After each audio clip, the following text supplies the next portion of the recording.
Новый год уже не за горами. Пора наряжать елку или делать ее собственноручно. Я буду делать елку 2 в 1. Это и новогодняя игрушка, и ароматное украшение квартиры.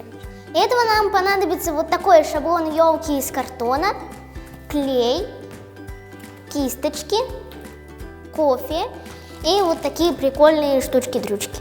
Сейчас я буду мазать клей на заготовку жирным слоем, чтобы наши зернышки хорошо приклеились.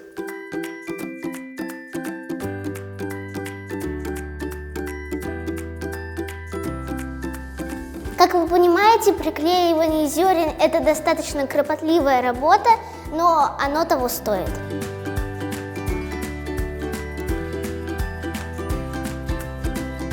В качестве декора можно использовать любые блестяшки, лично мне нравятся звездочки.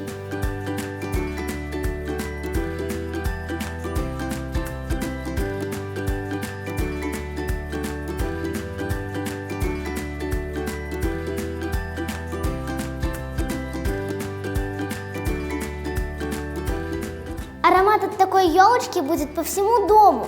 Правда, не хвойный, а кофейный, что тоже весьма приятно.